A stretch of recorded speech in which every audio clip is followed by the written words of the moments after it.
Você vai acreditar que um homem pode voar? No ano de 1978, o mundo parou para ver o Superman sobrevoando Metrópolis e salvando Lois Lane e todos os cidadãos da cidade. Agora, 47 anos depois, é a vez de David Corenswet vestir o colã azul, colocar a sunga vermelha por cima da calça e levantar voo junto com o novo DC Universe, comandado pelo James Gunn. Superman será o primeiro grande passo do novo DCU nos cinemas e trará todo um novo elenco para os personagens mais amados pelos fãs do herói e da editora. O DCU já começou no final do ano passado com o Comando das Criaturas, aquela animação também comandada pelo James Gunn, mas é agora com o filme do Último Filho de Krypton que teremos a real noção de como será essa nova fase dos heróis da DC. Mas se você acha que a história do novo Superman começa com um filme estrelado pelo Corenswet, você está enganado. O filme ganhou um livro prelúdio voltado para o público jovem, que conta a chegada de Clark Kent a Metrópolis e de algumas pistas aí do que podemos esperar da Lois Lane, do Lex Luthor e de outros coadjuvantes, como a Mulher Gavião, o Lanterna Verde e o Senhor Incrível. O livro é escrito por David Lielman, autor de diversas obras voltadas para o público juvenil, incluindo aí Minecraft, Bob Esponja,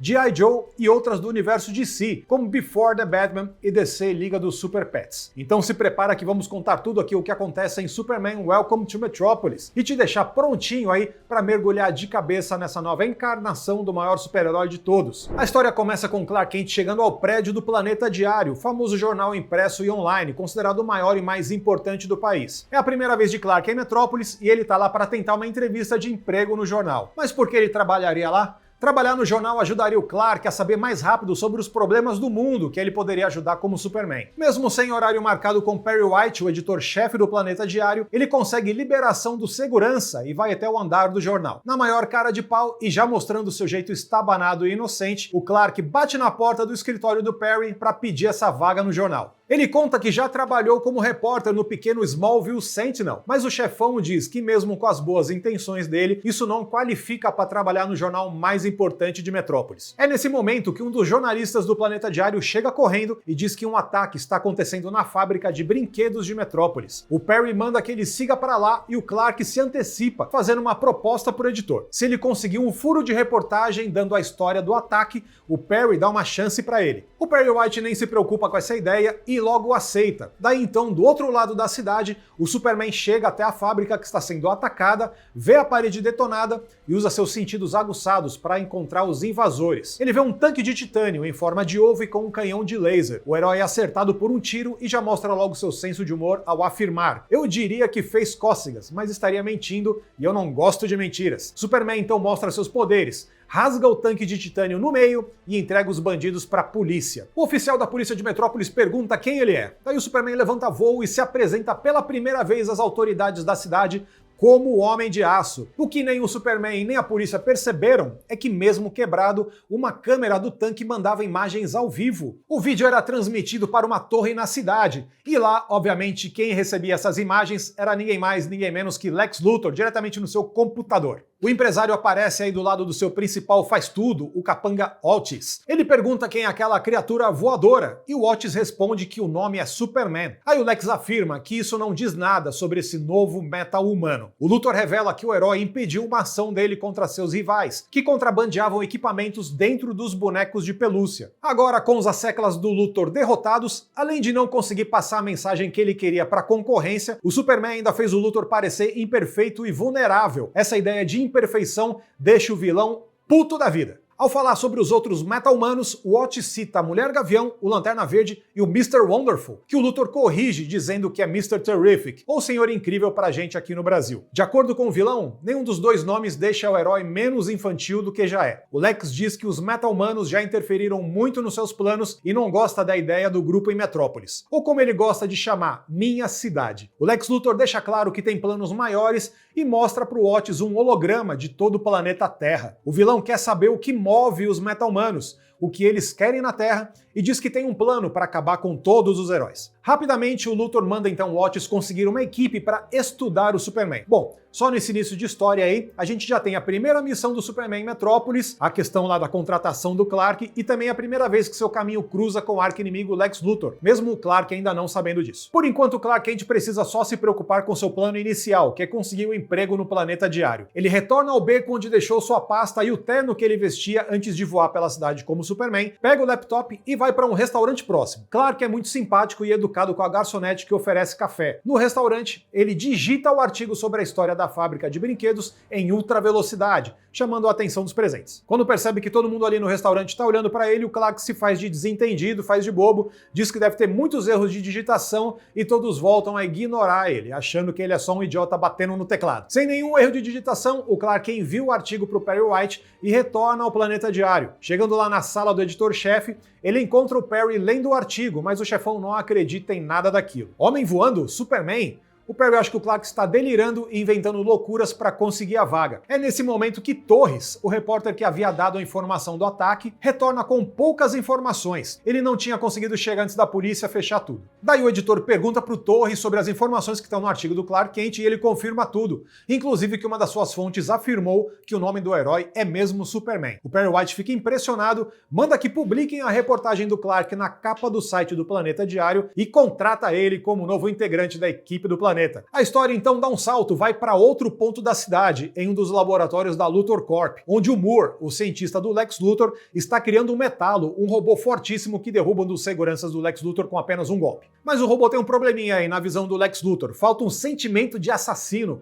Ele manda o Metalo matar o segurança, mas o robô diz que não sente nenhuma ameaça e nega o pedido. O Lex diz que esse é o problema das inteligências artificiais, elas não têm inteligência real. O livro então segue a fonte clássica dos quadrinhos e apresenta o John Corbin, o maior assassino do mundo, que é contratado para um serviço. Ele recebe uma arma tecnológica e instruções para matar um homem alto e careca em uma garagem no subsolo da torre da Luthor Corp. Quando John vai matar o Lex, a arma que ele recebeu explode, ferindo-o gravemente. Tudo isso era parte de um plano do Lex Luthor. Um cirurgião aparece e diz que, ao contrário do corpo, o cérebro de Corpen está intacto. Os médicos então levam o corpo do assassino para o laboratório da torre. Segura aí um pouquinho essa origem do Metalo aí. De volta ao Planeta Diário, o Clark Kent chega para o seu primeiro dia como contratado do jornal e é apresentado ao Jimmy Olsen e à Lois Lane. O Perry manda que a Lois apresente tudo do jornal para o Kent, mas ela fica irritada por ter que servir de babá para um novato, ainda mais um novato que ganhou fama com o chefe escrevendo sobre um homem voador chamado Superman. Como nas clássicas histórias de romance, os apaixonados acabam não se bicando muito bem no início, com a Lois pedindo que o Clark pare de chamá-la de Senhorita Lane,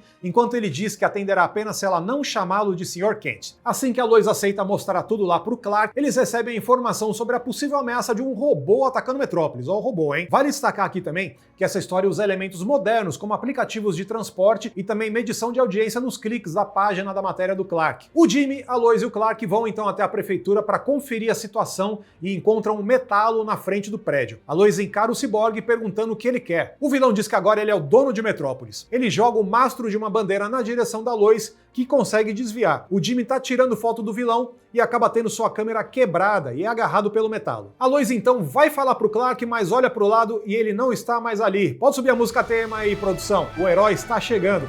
O Superman aparece para salvar o Jimmy, mas é acertado com força por um soco do Metalo, que derruba o herói que não esperava a força do ciborgue. Superman aparece para salvar o Jimmy, mas é acertado com força por um soco do Metalo que ele não estava esperando. Ele tenta usar a visão de calor, mas ela não afeta a estrutura metálica do Metalo. Os dois lutam até que o Superman é jogado em uma fonte de água que jorra pro alto. Obrigado, eu estava com sede, diz uma voz misteriosa aí. O Jimmy Olsen olha para cima e vê o Guy Gardner, o Lanterna Verde, bebendo a água da fonte e aparecendo junto com a Mulher Gavião e o Senhor Fantástico. Nessa hora aí a gente já começa a conhecer o senso de humor peculiar do Guy Gardner. A Mulher Gavião diz que é nojento ele estar bebendo água da fonte e ele usa a energia do anel verde que carrega para criar uma garrafa de água com filtro. Pode soltar. O Senhor Incrível então usa suas esferas robóticas que o circulam para distrair o Metalo, e a Mulher Gavião resgata o Jimmy Olsen das mãos do vilão, e o Superman agarra e sai voando com o Metalo como se fosse um meteoro. O Guy Gardner não gosta de ser deixado de fora da ação e chama o Superman de fantasma da ópera, porque ele usa uma capa. A Mulher Gavião rapidamente corrige, dizendo que o personagem usa uma capa preta e não vermelha, mas aí o Guy Gardner já não tá nem aí pra piada. Na sequência, o Superman amarra umas vigas de aço em volta do Metalo e joga ele na água, fazendo com que o vilão afunde na Baía de Metrópolis. Ele volta para verificar se a Lois e o Jimmy também, já que ainda não confia na Gangue da Justiça, o nome do grupo dos meta-humanos, de acordo com Guy Gardner. Mas vale destacar, hein, esse nome não é oficial do time ainda. O Superman daí retorna para ver se a Lois e o Jimmy estão ok. Ela se apresenta pro herói e pede uma entrevista exclusiva. Ela não perde tempo, né? O Superman frustra a jornalista e diz que já tem um acordo com Clark Kent e sai voando em alta velocidade. A vitória dos heróis contra o Metalo é, na verdade, mais uma derrota pro Lex Luthor. Vamos contar, já é a segunda derrota aí, hein? Ele observa a visão do Metalo do fundo da Baía de Metrópolis, toda turva, não dá pra ver nenhum peixe passando perto do robô. O Otis dá uma ideia e diz que ao invés de tornar o ciborgue mais forte, o empresário deveria achar um jeito de tornar o Superman mais fraco. Olha a ideia, hein? Pela primeira vez o Lex Luthor concorda aí com o seu empregado. O vilão chama então a prefeita de Metrópolis para a Luthor Corp e convence ela a deixar que ele resgate o robô do fundo da água. Segundo o Lex, o metalo pode significar uma grande poluição na água da cidade, e ele quer ajudar porque ele é muito benevolente. Ele não quer que nenhuma ameaça como o Cyborg ou então o Superman ataque a cidade novamente. O Luthor pode enganar a prefeita, mas a gente sabe bem quais são os planos dele. De volta ao Planeta Diário, Perry White manda que a Lois Lane e o Clark trabalhem juntos no caso do metalo. O Clark conta que conseguiu uma entrevista com o Superman e a Lois não entende muito bem como, porque afinal de contas ele picou a mula, vazou do local do ataque. O Clark diz que foi chamar a polícia e aí ele e o herói já tinham se dado bem aí no caso do ataque da fábrica de brinquedos. Acho que ele confiou em mim, diz aí o Clark Kent. Os dois passam a trabalhar juntos no artigo e decidem investigar empresas de tecnologia que poderiam ter criado o metalo. Nessa lista levantada aí pela Lois e pelo Clark estão a Luthor Corp, a Lord Tech e a Stag Industries. Vale lembrar que veremos aí a Lord Tech no filme e que Sean Gunn, o irmão do James Gunn, interpretará o chefão da empresa, o Maxwell Lord. Além disso, nos quadrinhos, a Stag Industries é comandada pelo inescrupuloso Simon Stagg, que envia o Rex Mason ao Egito para recuperar um meteoro conhecido como Orbe de Ra. Quando o Rex é exposto à energia do orbe, ele acaba transformado no Metamorfo, que também veremos no filme do James Gunn, mas a gente ainda não sabe se ele seguirá essa origem clássica. Como a Stag fica fora de Metrópolis, o Clark e a Lois decidem focar nas empresas do local. A Lois vai falar com o Lex Luthor e o Clark com o brilhante inventor Michael Holt, da Holt Industries, que é patrocinada pela Lord Tech. Daí o Clark parte para a entrevista, mas o Michael não atende ele. As relações públicas da empresa tenta convencer o cientista, mas ele aparece por um breve momento, vestindo um jaleco, momento aí para dizer que ele não quer falar com a imprensa. Curiosamente, o Clark reconhece ele do ataque do metalo, porque escaneou o rosto do Senhor Incrível por baixo da máscara de nanotecnologia que ele estava usando. Depois de ser dispensado como Clark Kent pelo Holt, o Superman aparece na janela do escritório laboratório e pergunta se ele sabe alguma coisa sobre o metalo. Então o Holt diz que não tem nada a ver com a construção do vilão e ensina o Superman a diferença entre robô, androide e ciborgue. É uma diferença importante, hein? Não é todo mundo que sabe. E aí então, de repente, o quê? O metalo aparece! Mas calma, o que aparece é só um holograma mostrando todo o corpo do ciborgue. Durante a luta na prefeitura, as esferas do Senhor Incrível escanearam o metalo com uma mistura de raio-x, ressonância magnética e dissecação, como descreve aí o Holt. Daí o Homem de Aço pergunta se tem alguma marca ali de quem poderia ter construído o metalo, e supõe que foi a Stag Industries. O Holt dá uma risada e diz que eles não seriam capazes de construir algo tão incrível quanto um ciborgue. O cientista afirma que um gênio que construísse aquela máquina saberia muito bem como manter segredos sobre sua identidade. Bom, só sobrou então uma alternativa aí então, né? A Luthor Corp. O Holt diz que o Lex teria condições sim, mas ele não entende para qual propósito ele faria algo daquele tipo. O cientista também deixa entender aí que não confia muito no Luthor, o que deixa o Superman preocupado com a Lois. Ele agradece a ajuda e parte do laboratório. Daí o Holt pergunta de onde o Superman veio e ele apenas responde: "Você não conhece." E sai voando pela janela. Saltando para a Luthor Corp, a Lois está lá no escritório do Lex Luthor para a entrevista, mas ele sempre tenta escapar das perguntas. Mesmo ela insistindo, ele diz que não sabe do que metalo se trata e que a Luthor Corp não trabalha com ciborgues. A Lois questiona o empresário então qual o interesse da empresa em tirar o metalo da Baía de Metrópolis. Ele diz que está apenas querendo não deixar que a água de Metrópolis seja contaminada, mas que vai estudar também o ciborgue. A Lois questiona o porquê, mas a entrevista é interrompida pelo Otis dizendo que outro repórter está do lado de fora da sala. O Clark entra na sala e encontra o Luthor pela primeira vez. O Lex questiona por que um novato foi mandado para lá, já que a experiente Lois Lane já havia ficado com a missão. O Clark inventa uma desculpa e diz que Lois queria que ele estivesse por perto, mas ele estava atrasado. Ela não desmente nada do que ele falou, mas fica furiosa quando o Luthor interrompe a entrevista, dizendo que tem mais o que fazer. A Lois tenta comparecer ao momento da retirada do metalo da Baía, mas o Luthor nega por motivos de segurança, entre aspas. A Lois fica furiosa com Clark, entra num táxi e deixa ele para trás. Mais tarde naquele dia, o Luthor e o Otis estão em um submarino procurando metalo no fundo da Baía de Metrópolis. Quando o vilão reativa o ciborgue, que ele havia desligado quando o Superman jogou na água, o metalo aparece e ameaça matar o Lex Luthor. O Luthor captura o metalo, desativa novamente e o submarino segue por um túnel subterrâneo até um porão da Luthor Corp, onde os cientistas levam o ciborgue. Bom, Clark e Lois então ficaram meio brigados, né? Ela não responde nem bom dia para ele no dia seguinte. Aí o Jimmy se aproxima do Clark e pergunta o que ele fez, e o fotógrafo aconselha o Clark a pedir desculpas. Ele consegue que Lois fale com ele em uma sala da conferência mais reservada. O Clark pede desculpa e conta que foi atrás dela após o Holt sugerir que o Luthor estaria envolvido com o Metallo. A Lois então dá uma lição de moral aí no Clark e diz que não precisa da ajuda dele, nunca precisou da ajuda de ninguém para chegar onde ela chegou. Aí o Clark mais uma vez se desculpa e a Lois percebe a verdade no olhar indefeso do companheiro. Voltando para o laboratório, o Luthor acorda o Metallo, que ameaça novamente matar o Lex Luthor, lembrando aí das memórias do John Corbin. O Luthor é um grande simulado, ele nega que tenha feito algo contra o assassino e diz que foi o Superman quem explodiu o John antes. O Metallo não entende nada e o Luthor convence o assassino de que a culpa de verdade é do Superman. O Luthor promete um upgrade no Metallo com uma fonte mineral de energia que a Luthor Corp acabou de descobrir, um minério ainda desconhecido, mas rico em energia, que o ajudará a ficar ainda mais forte. Os cientistas pegam uma caixa metálica e dentro dela, obviamente você já adivinhou, tem uma pedra verde. Eles não sabem ainda, mas a gente sabe muito bem que vem por aí, né? Em dúvida aí sobre os seus lugares em Metrópolis, o Clark voa para Smallville para encontrar os únicos que conhecem os seus poderes, o Jonathan Kent e a Martha Kent. Os pais adotivos do kryptoniano contam que estão muito felizes em ler os artigos do filho e que são os únicos de Smallville a ter uma assinatura do Planeta Diário. O Clark fala sobre os seus conflitos aí, abre o coração, e os pais dizem que Metrópolis precisa muito mais do Superman do que Smallville. E aí chega aquele momento do conselho que Clark sempre precisa ouvir da família. O Jonathan diz que escolhas podem ser difíceis, como escolher entre ser Clark e ser Superman, mas às vezes você não precisa escolher. Você pode ser Clark Kent e Superman ao mesmo tempo. Esse aí sabe muito, né? Sempre soube. O Clark abraça os pais e vai comer uma belíssima torta feita pela mamãe Kent. Algum tempo depois, Metallo retorna para Metrópolis e começa a atacar a praça em frente ao Planeta Diário. Enquanto o Clark, o Jimmy, a Lois e o Perry assistem ao ataque, a Gangue da Justiça, mais uma vez ela, aparece e começa a lutar contra o Metallo. Obviamente a galera nem piscou e o Clark já sumiu de novo, hein? O Superman aparece logo em seguida. Ele percebe que há muitos prédios em volta, muitas pessoas ali, e chama a atenção do Metallo e voa para longe, fazendo o Cyborg persegui-lo até uma área sem habitantes. Já dá pra ver que esse Superman é melhor que os outros, hein? Ele pensa na população de Metrópolis primeiro.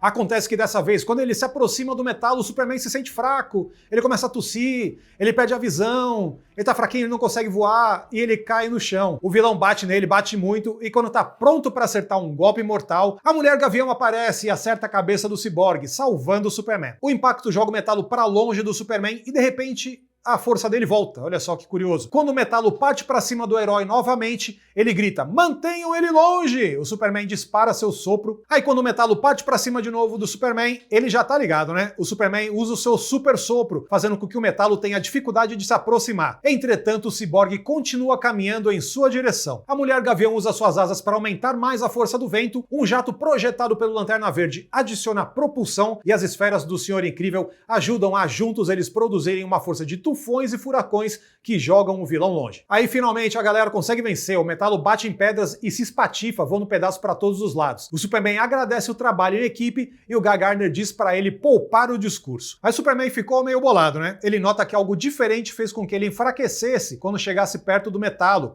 e a Mulher Gavião diz que percebeu uma grande diferença no Cyborg. Seu olho não estava mais vermelho e sim verde. No saldo dessa batalha, a Gangue da Justiça recolhe os pedaços do Metallo, mas misteriosamente não encontra a cabeça. Em seu escritório, o Lex Luthor está com uma caixa misteriosa. Ele revê a luta do Metallo com o Superman e percebe que foi a rocha que colocou no Cyborg que afetou o Homem de Aço. Ele olha dentro da caixa de metal e essa luz verde brilha como nunca. De volta à praça, em frente ao Planeta Diário, o Superman ajuda o Jimmy Olsen com as fotos dele. O fotógrafo pede que ele coloque os punhos na cintura e faz a foto clássica do herói, aquela assim, né? Aquela foto do Superman. O Superman diz então pro Lois que fez um acordo com Clark e poderá sim dar entrevista para ela. Olha só, já começou aí a se aproximar, né? No final do dia, olhando para o globo giratório do jornal, o Clark finalmente pensa: eu não sou desse planeta, mas talvez no tempo certo eu possa fazer parte dele. E esse é o pontapé inicial da história do novo Clark Kent do DC Universe, uma história que já prepara a rivalidade do Superman com o Lex, apresenta também a fraqueza da Kryptonita e mostra, olha só que beleza, o Superman trabalhando em equipe com os meta-humanos de Metrópolis. Agora é saber como tudo isso vai continuar no Superman do James Gunn, hein? Vamos ver como é que vai ser também a entrevista da Lois com o Superman. Muito bem, olha só, o filme estreia no dia 10 de julho em todo o Brasil e a gente se encontra nos cinemas. A nossa cobertura do Superman tá só começando.